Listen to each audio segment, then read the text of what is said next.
Welcome to the Property Trio, your podcast for the sophisticated property buyer. And today it's just the two musketeers today. Cate, thank you for joining me for this one. Always a pleasure. This one, I think, a little bit of a different angle, but the RBA came out with some research, I think partially on the back of the ATO tax stats, which came out the back end of last year, and it must have been a busy news cycle because not many people have really talked about that. We're going to share some of that a little bit later on. That came out, right at the back end of last year, but we've got some new research from the RBA. So we're calling this one the RBA's new investor X-ray, all about who really owns Australia's investment properties. So I wanted to chat to you today, Cate, to unpack this RBA bulletin article that uses fresh ABS linked data to paint a very clear picture the clearest picture yet, I should say, of Australia's housing investors. And because we've had so much commentary about investors from politicians and pundits, it's interesting to hear from the RBA, who are independent. So rather than stereotypes of greedy landlords and mum and dad investors and negative gearing and all that sort of stuff, this is a little bit more of a granular view. So let's get into the data. So one thing that I wanted to ask you about is that this RBA research lets us get a little bit more behind the caricature. It looks at how many investors there are, how many properties they own, how old are they, where do they buy, the debt and those sorts of things. I thought this was pretty interesting, but it doesn't really quite support the simplistic version of the property investor that we're hearing in the news. Is that fair?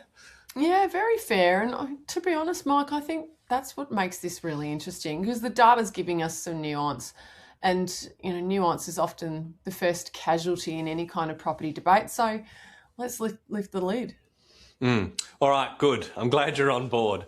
So the RBA is not studying investors because it wants to write a lifestyle piece or get some clickbait. It's looking at investors because of financial stability. And investors matter because they can influence housing cycles. They tend to respond to expected capital growth, interest rates, lending conditions, and tax settings. So they're an interesting sort of canary down the mine for the RBA in some respects. Cate, before we get into the numbers, I think it's worth asking, why does the RBA care so much about property investors? From my sort of side of things, it just kind of is asking the question in this study, are they stabilising or a destabilising force in the housing market?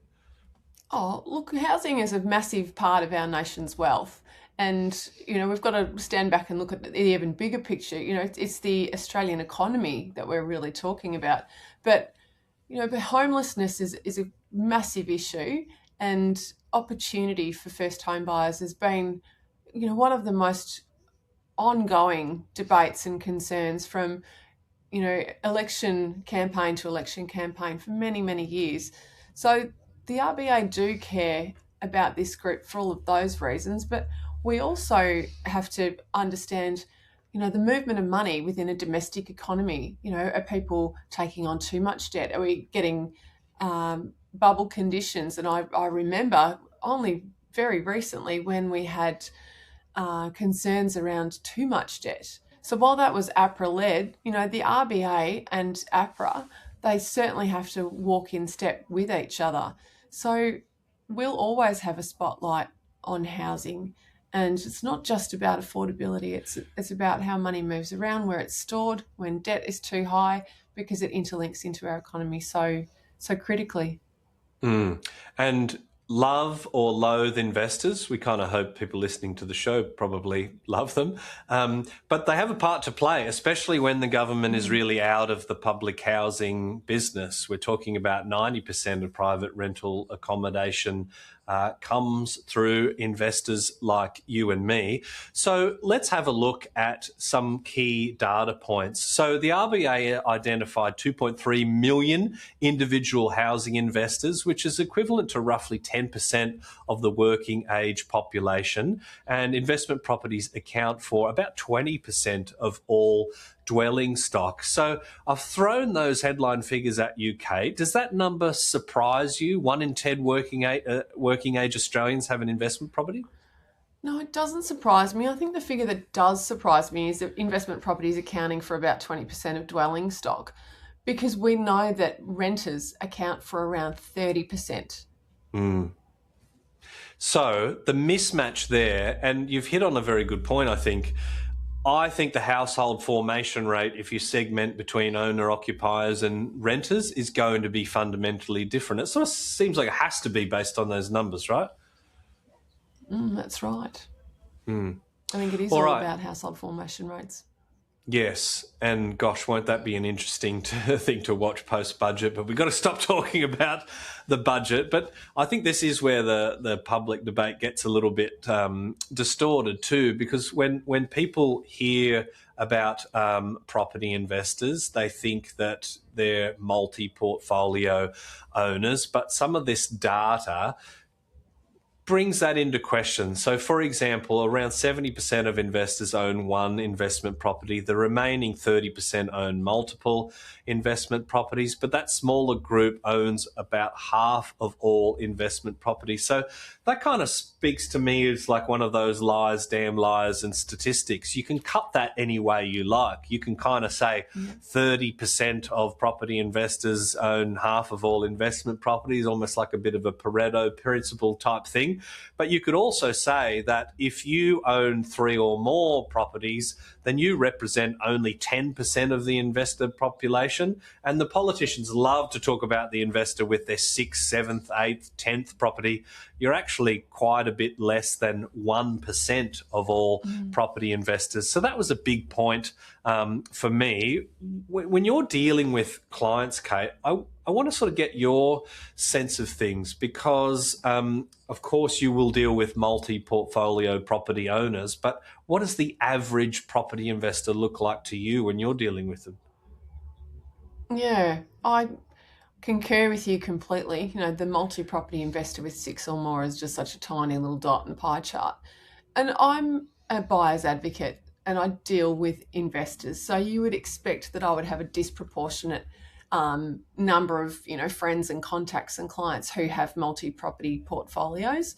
I'm not representative of, a normal advisor because I'm working with investors who want to pay for the services of someone like myself. And, some of them are looking for diversification and they come to me because I'm in a different state to them. It's too hard for them to jump on a plane and find the right property. So, I'm not necessarily the person who will give you the balanced lens of all of the investors out there. But even in saying that, a lot of our clients who have invested are only planning on buying one. Their accountants told them to get a property, or they're diversifying because their shares heavy, or they're looking for something that they can hold, for their kids' future.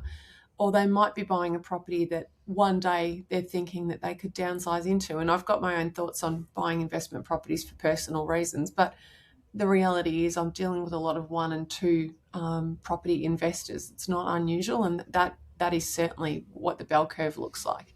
And, there are, even for people who want to buy multi-properties or have a massive portfolio, the borrowing capacity is the big clincher, the servicing. And, cash flow pressure is part of that. You're also dealing with different personalities. So you might have, a husband who's really keen or a wife who's really keen to invest, and then the other party is really nervous. So getting 2 people on the same page can be very hard for couples to have the same risk appetite and the same dreams around property ownership. Sometimes people don't want to go beyond one because they've not had such an amazing experience with their property. So there are reasons why people stop at one, but often it's just about affordability and they've ticked that box. Maybe their accountant said do it and they just figure, okay, we've ticked that box and we're done.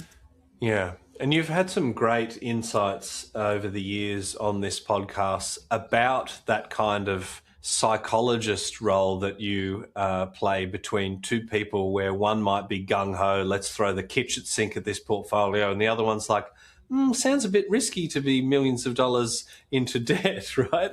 And Yes, if you've got a couple, you're not necessarily going to be on the exact same page.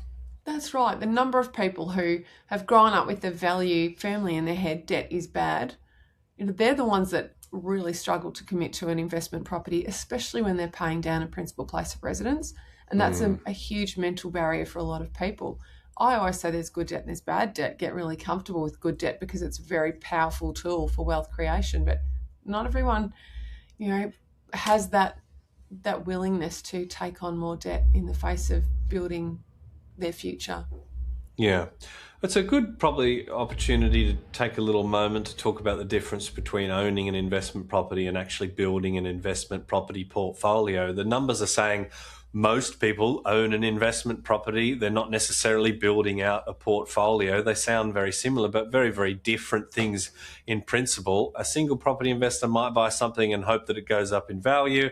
A portfolio investor has to think about timing and sequencing and cash flow and debt exposure and paying it down and the geographic risks of where they're placing them around the country, the types of assets. Once you get a portfolio, land tax can be a little bit more of a thing, looking at upside potential to move into the next one, all of their tax and that sort of stuff. It begs the sort of question, is owning one good investment property enough in 2026? If it's your sole mechanism for creating wealth, I would say no, it's not enough. But in tandem with a well thought out strategy and other assets, or if someone's put a lot of their wealth into their owner-occupier property with the view one day to sell it, not pay CGT and scale down and then use the funds for investing, it might be. So it really depends on the household's goal. But if someone's meaningfully trying to supplement their retirement, I just don't think one property is enough on its own. Yeah, it's a good point. Like you've got to first, and we had a listener question the other day. It was almost about like defining what is enough. But yeah, I suppose I would argue that the people that get involved in investing in property are trying to fundamentally change their financial future. And I think there's a very strong argument to say that one property will help, but it's not necessarily going to get you to that destination that the whole genus maybe came from. It's like, I want freedom, or I want to, buy my children a house, or I want to take a cruise, every 6 months around the world, based on an average purchase price of, say, $600,000, $700,000, which is sort of similarly aligns to our data. It's probably not enough, but getting to that multi-portfolio stage, at least according to the data, is bloody hard. As I mentioned before, if you're 3 or more, you're in the top 10% of property investors. To me, it actually sounds like as a country, we're somewhat unsuccessful as property investors. Is that harsh, or do you think that's reasonable? Oh, look, I think it is harsh, but if we talk about the news of the day and the news of the month, really, it's getting increasingly harder. And interest rates, they play a huge role in this. While we're in a higher interest rate environment, it's much, much harder. And, the tax settings are potentially changing. So I think that it's fair to say at this stage and going forward, our nation is making it harder for property investors, but that is on the government's agenda. We were chatting off air a bit earlier this week with a weird data nerd sort of modelling thing that I was doing. And one thing that really stood out, well, let's say two things that stood out to me. A lot of established property investors are going to have zero as a CGT bill, and that sounds very, very exciting. But when you look at the back end cash flow, you realise how much money they have to stomach to get into that position. And if they actually have quarantined losses that are way higher than the CGT, then they actually go nowhere. Whereas in the old system it was a little bit different. The other thing is just the stark difference in cash flow from brand new to established. The cost of holding an established property, because you're not getting those after-tax deductions each year sort of upfront rather than right at the end, it's very, very big. Yes. And I don't want this to sound like I'm now suddenly a new build advocate, but it sort of says to me the volume of established investment property purchases under these tax settings cannot do anything but decrease. Now, I've put you on the spot there, and this maybe will age terribly, but yes or no? Are you speaker one or speaker two for the affirmative, or one for the negative? Yeah, I'm affirmative. You're absolutely right, Mike. There's no incentive for investors to buy established. There's a huge disincentive, and for a lot of them, it's just impossible. Well, stick with us because we will be tracking all of that data. Let's change direction for a minute, because one of the key things that the RBA uncovered in their research is that investors are getting older. The median age of investors increased from 45 to 51 between 1999 and 2000 and 2022, 2023, which is the last ATO tax stats year. The share of investors aged over 60 actually rose from 12% to 28%. And now this is something, and I did sort of promise I wouldn't talk about the budget, but we're used to broken promises. That's a double one there. Hope you're happy with that. I promised I wouldn't really talk about it, but the issue that I thought the budget was going to solve is to say that, like, baby boomers have all the money, and the millennials that are coming through have a much more difficult sort of situation. The income price to asset ratio has gotten out of reach, so there was going to be some sort of adjustment there. But actually what happened is that these investors that, the data is saying are getting older, we're kind of just been pushed off into the sunset with, grandfathered negative gearing forever. Maybe you want to touch that or not, but at the very least, the median age going from 51 and more than a quarter of over 60, does that surprise you, and what should we make of it? I think this is a question of demographics and demographic shift. I'm not going to just lump it all on tax policy and advantage. Let's have a chat about why this could be the case, why the median age of the investor has risen. What we do know is there's a lot of intergenerational wealth transfer taking place at the moment, and the baby boomers are the biggest, thickest on the ground cohort that we've ever had. And so we're only at the beginning of seeing that wealth transfer taking place now. And a lot of established Gen Xers will say, well, I've already got my home, let's get an investment, we've got this money. So I think that's one possibility. The other one is that we're all getting, particularly women, we're getting educated more now than in previous decades, and we're starting to have our families later in life. And you and I both know the hardest time to invest is when you are back down to a single income with kids. So double income, no kids, happy days, let's buy property.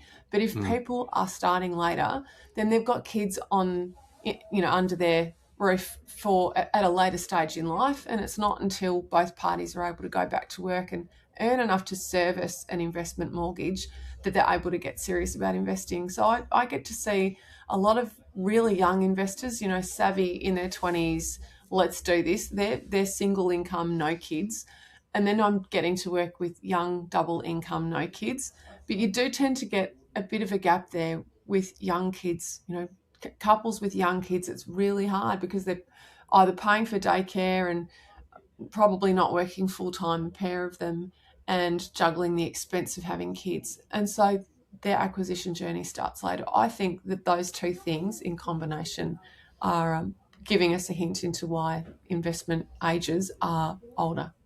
Yeah, those are good insights. And I can't help but think, like, this is a theme that comes up on this show semi-regularly, where it's kind of like, well, what's the best technical decision? And then there's life, because children are arguably the worst financial decision that you could make, right?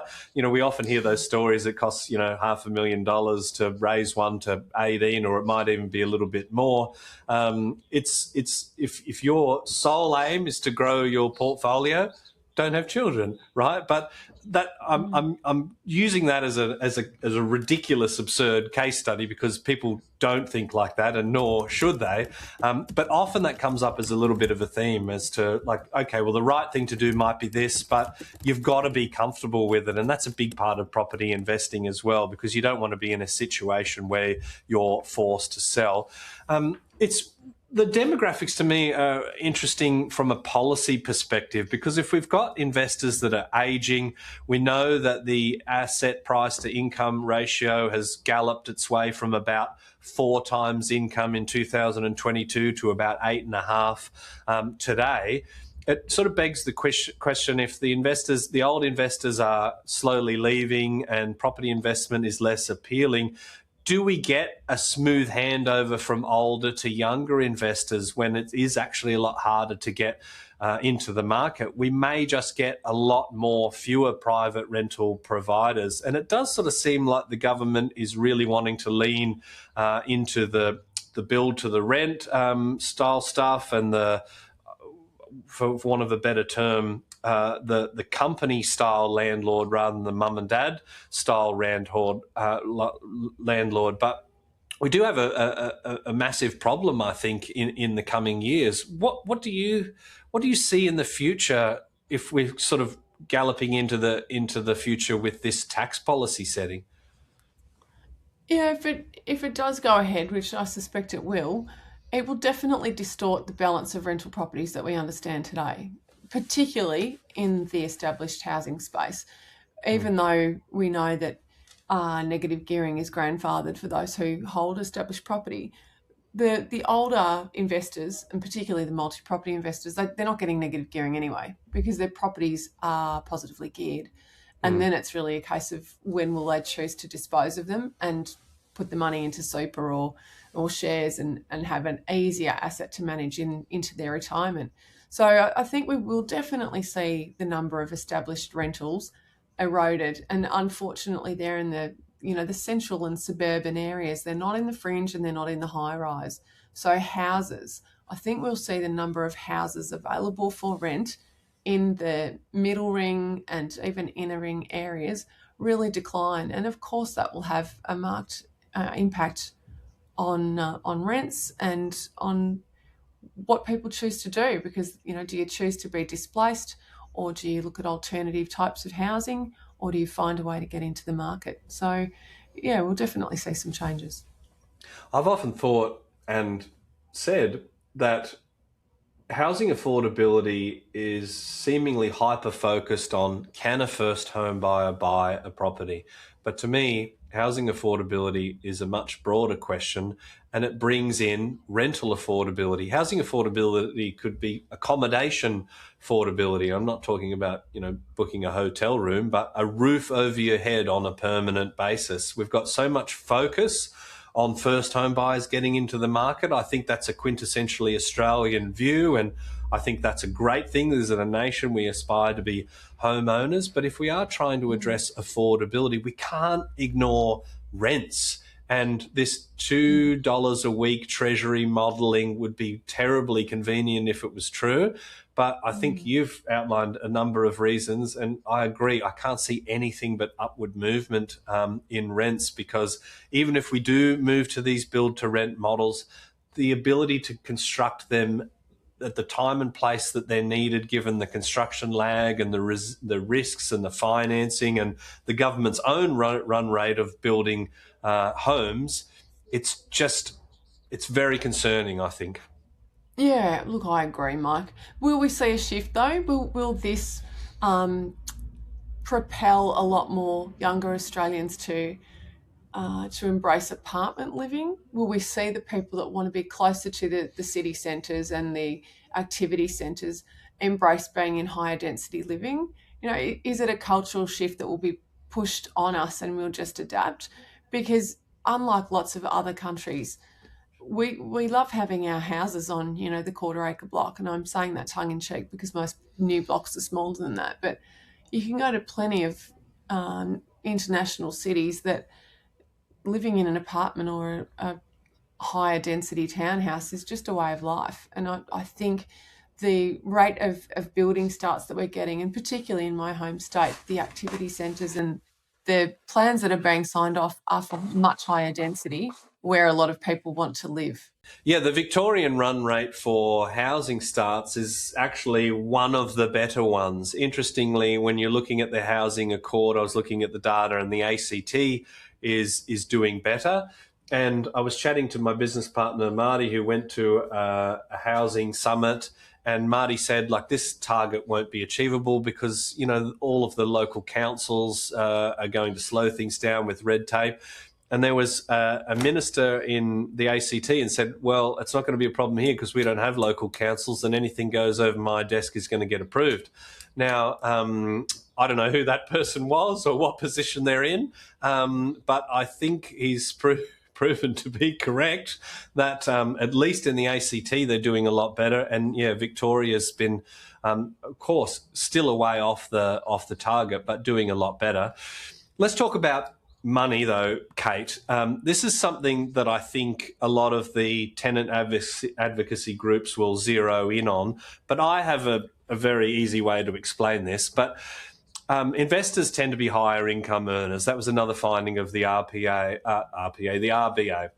The highest income quintile accounts for nearly 40% of all housing investors. So this one's fairly often cited. It's framed as being unfair. It's framed at being sort of, the benefits going to the top end of town. But from a lending and risk perspective, it's also one of the reasons why investors have been quite resilient as well. What do you make of this one? Well, yeah, it goes to show that higher income earners have the higher borrowing capacity. They've got more capacity to roll with the punches when interest rates move up or when taxes are introduced. They can hold on to a property. They can be more resilient because they have the means to do so. They won't let themselves be boxed into being forced to sell but they have the greater buffers, and typically they might be more sophisticated investors in terms of personal experience and market outlook and an understanding of the economy and how these things work. And so you will tend to see that they'll have more forward preparation for the tough times as well. We talk about it often with David about having war chest or utilising your offset accounts really effectively, and someone who is on a higher income probably has greater access to all of those things. They can also access advice more easily, paid advice, but it doesn't guarantee that they are great investors. Some high income investors, still buy emotionally. They go and buy a holiday house or something that isn't going to put money in their pocket in the same way that a pure investment will. They chase tax deductions because they're sensitive about all of the tax that they pay. You've said it many, many times, negative gearing or deductions through, plant and equipment. It's not a reason to invest. It's just a benefit. It should never be a strategy. So, and you often see them living the higher life as well. So when they've committed to things on hire purchase or they've spent too much money on travel or they've got quite a few kids at a private school that's $40,000 per year per child, I've seen a lot of high income earners get themselves undone as well. But typically, when it comes to property investing, if they're doing this with a business hat on, they can ride the wave easier. And I know you've heard me say this before, but show me the incentive, I'll show you the behaviour. What I think we need to understand is that the less you earn, the less tax you pay. That's definitely true. But the less you earn, the less proportion of your income you pay as tax, right? We don't have a flat tax system. If you are earning $200,000 a year, a greater percentage of your salary is going to the tax revenue than if you are on $85,000 a year. Now, I'm not about to argue for a change around that, except for bracket creep, but that's a whole nother episode.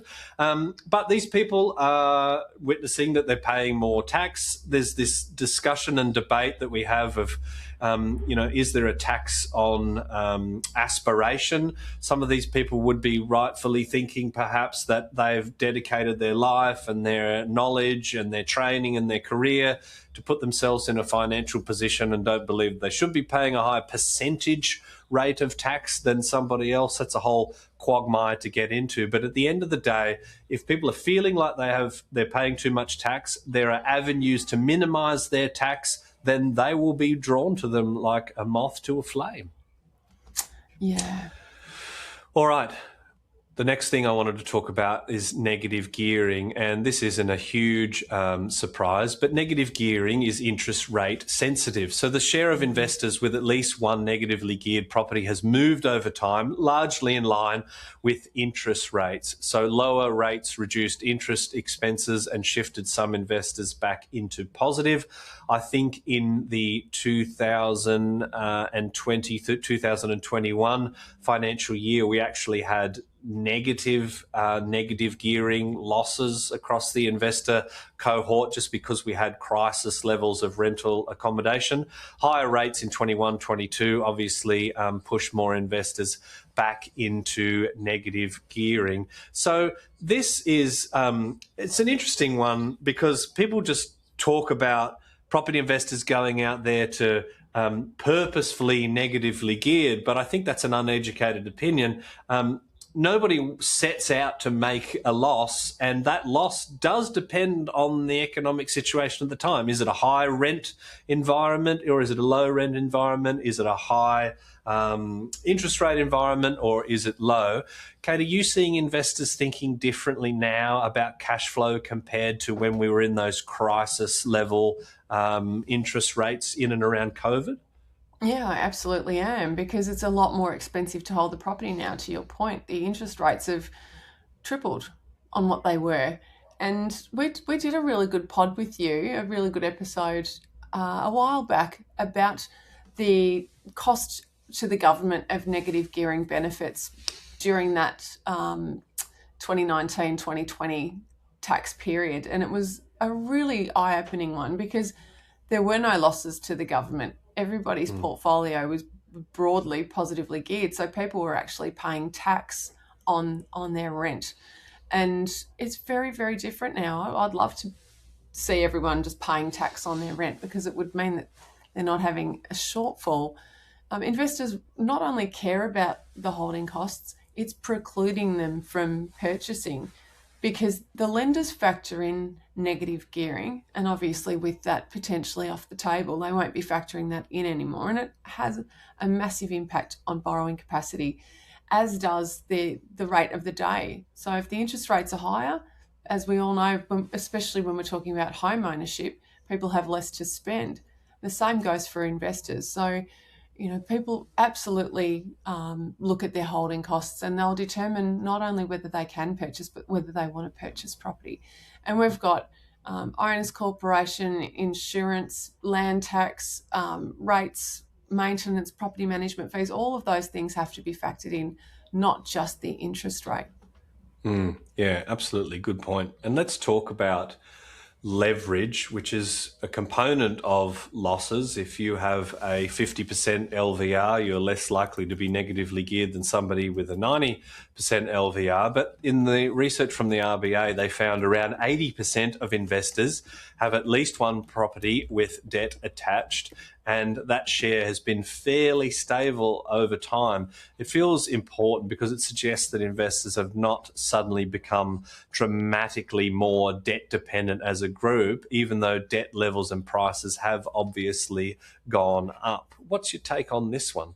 Look, I'm not entirely surprised, Mike, that the leveraging amount has stayed reasonably consistent because people's ability to save a deposit, it has not much to do with interest rates unless they're so high that you've got no ability to accrue any savings.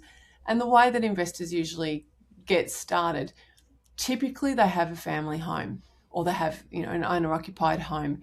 We can talk about rent investors, but they're not a massive percentage. And so to get into your investment property, you are typically borrowing the deposit and the stamps. And not only because you're still paying down your debt on your family home, but because the ATO has rewarded us doing that. You're using deductible funds to make your investment purchase. So yeah, I'm not entirely surprised. And even for multi-property investors, they bounce from one, they grow the equity, they access the equity, they borrow again to do property number two, and so on. So it's all deductible funds.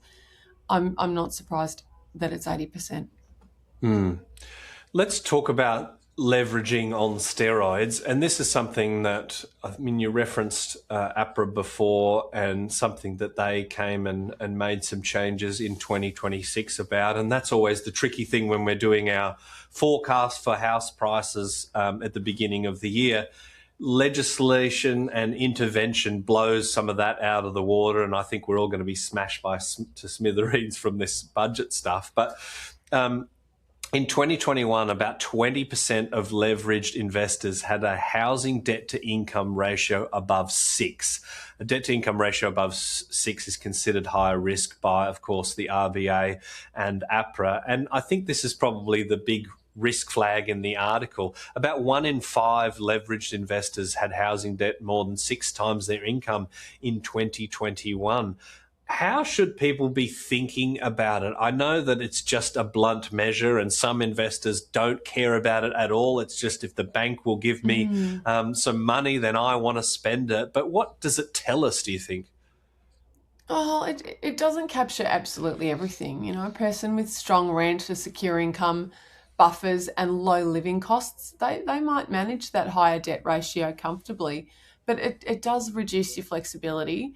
It limits refinancing options for sure, and it certainly makes the investor more vulnerable to rate shocks. So find me an investor with a high DTI back in 2021 and throw the interest rate of the day at them now, they would justifiably be nervous.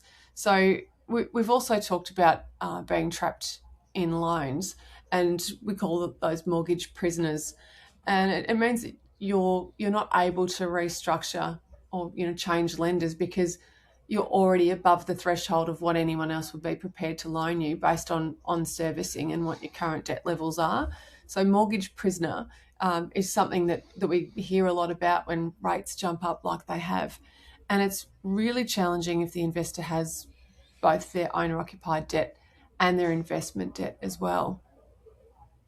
Yeah, it speaks to me that we know from the data that property investors are relatively resilient. They're on higher incomes. They don't seem to be contributing to mortgage arrears in any way that's different to owner-occupiers. And the thing that really saves them is that you can always sell the property. It might not be a good decision to sell the property. It might not be part of their strategy. And we talk about that quite a bit on the show, is that, why do the stats say that 72% of investors only ever get one property? Well, often they get the first one wrong, or they get something wrong and they're forced into a position to sell. And that's the worst thing that can happen. But it kind of speaks to inherent volatility within the housing market. If you've got high debt to income investors that can't face these shocks and they're all running to the exit door, it creates some real volatility to the housing market. And I can't imagine a reserve bank love volatility. It becomes a hard thing to model, right? Yes, it does indeed. And I wonder how segmented that volatility issue is. We've got to look at price segments, we've got to look at location-based segments. I'm not convinced that we'll see markets completely destabilised because of this. I think we're more likely to see rentals destabilised and changed. Yeah, and I feel like there's going to be a lot of rental reform in the next little while, but probably another episode. Let's look at the geographic concentration. Around 80% of investors with multiple properties hold them in the same state or territory. Only around 30% hold all their investment properties within the same local housing market. This I've found really, really interesting, because up until we first shared this data and the average distance people live from where they invest, I didn't think anyone had access to this information. But of course, the ATO, RBA, ABS, you bung them all together, there's data. We just have to wait a bloody long time for it. But it was one of the favourite things for me to look at.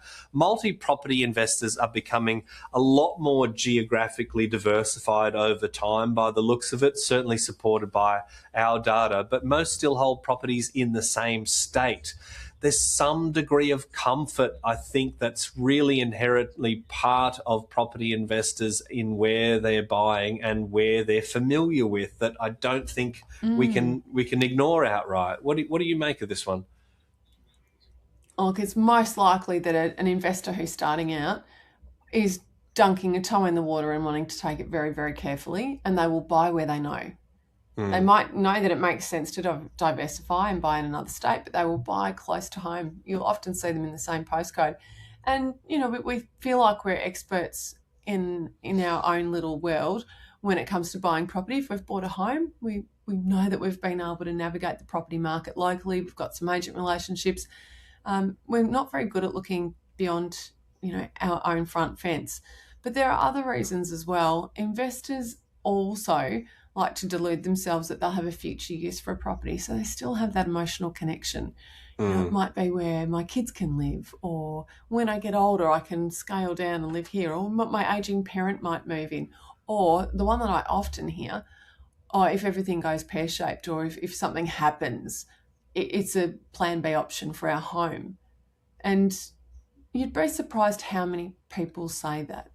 I think it's more about just being cautious and being scared than just sticking to what's familiar. People want to be able to drive past it, keep an eye on it. They're still not willing to see it as a pure business decision and let the property manager manage it. We've done a number of episodes, I think, on people trying to get their investment property to do two things. I bought it because I want to live there in 10 years, but I also want it to be a really good investment property. And look, I think the answer to that is pick which one's more important to you, right? That's right. Look, there's another fair reason why people might want to buy local, and that is if they're doing some of their own improvements, they're physically renovating or updating or managing the property themselves.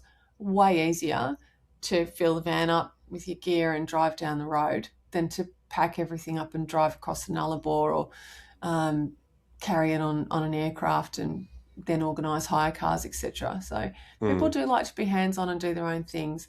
And they want to know who's managing their property. They want to physically see them, meet them, have the opportunity to be hands-on. And it's, as I said at the start of my answer to this question, it's usually the first-time investors.